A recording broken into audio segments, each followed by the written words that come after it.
Let's talk about the Marian Apparitions. Mary showing up all over the world.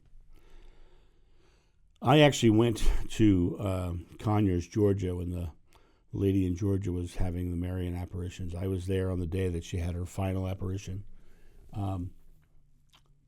Those of us who were in the crowd didn't see anything. There was and over loudspeakers they were saying, the mother is here, and they were saying, and they were doing the apparition. And then they came out and they read the channeled piece, and what I find interesting about the Marian apparitions is they tend to happen to the people who are deeply religious.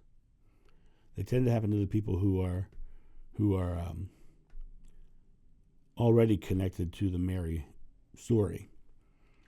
You never hear about the atheist who had the Marian apparitions. You never hear about the Buddhist who had the Marian apparitions. You don't hear about those stories because they don't tend to go to them, right? Only go to the faithful. Well, our thoughts are creative. Our thoughts create. So we wrap our own illusion around the divine. And on top of it, the information that we get comes through our personal filters. So if our filters are only through devoutly religious thought, we are going to see through that thought. We're going to see from that space. If you are very invested in hell, and you have an apparition of Mary show up, Mary's going to talk about hell, right? Because that's the filter you can see it through, right? When you come from a fear-based place, you see fear-based things or hear fear-based things. Oftentimes, I get emails this past month, in this past 2 months since I started this channel, I've been getting emails from people who want to do readings on me without even asking me if I want one. And what I find most fascinating is 9 times out of 10, they're reading themselves, and they're throwing these things at me. In the past month, I've been accused of being homophobic. I've been accused of being a narcissist. I've been accused of being lacking self-confidence. I was accused of being a psychic basher. I was accused of being a Catholic basher. I've been accused of being, there's been all these accusations that are being in the past 2 months. It does not bother me because I understand where all that's coming from. In no way am I any of those things.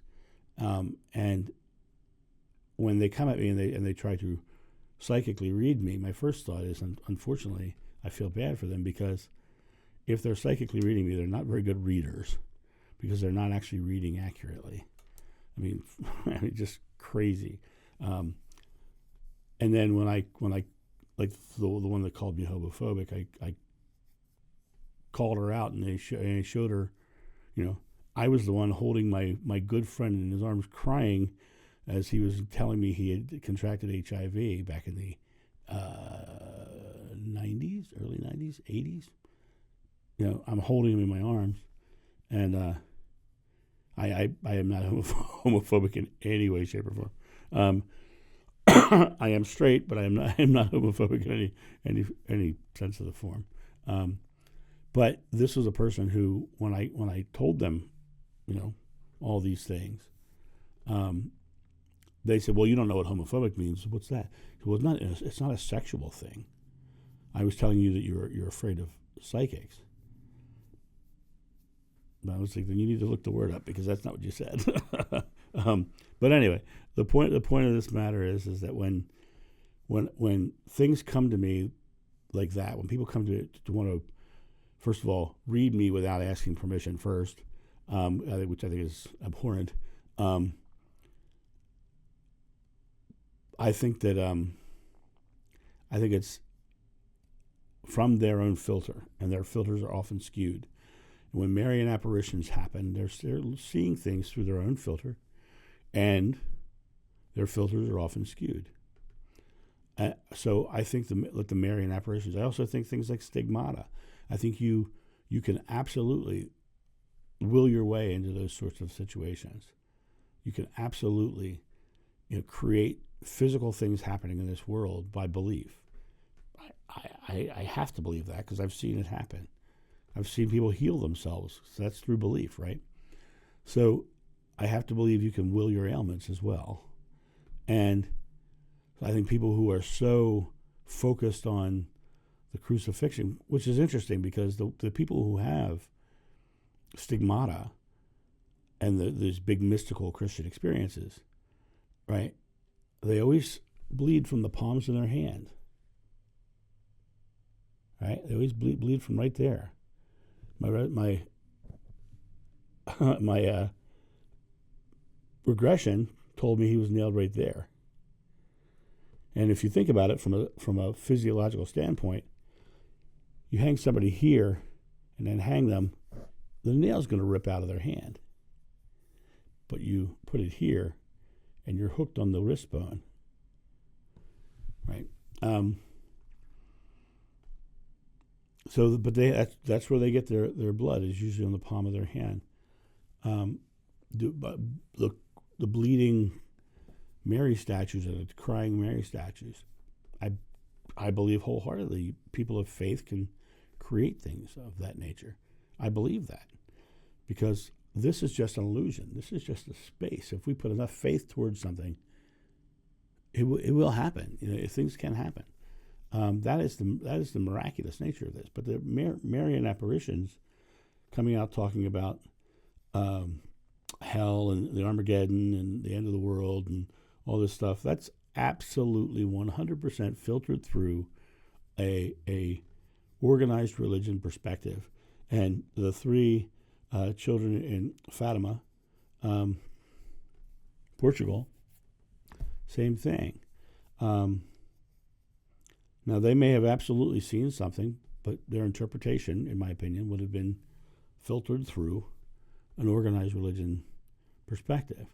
I've had many interesting and unique, powerful things happen. My cousin showed up in my room, right, after his suicide, right? I have seen amazing, incredible things. I've had people come up to me and start talking to me about my spiritual path, and they never should have known these things. So things happen. Things are created in the world, but they don't come to me in a hugely religious perspective, per se. They usually come to me in a much more ordinary perspective. They come to me and I recognize that it's happening. Now, I have also seen other weird apparitions, and I'll talk about that another time, but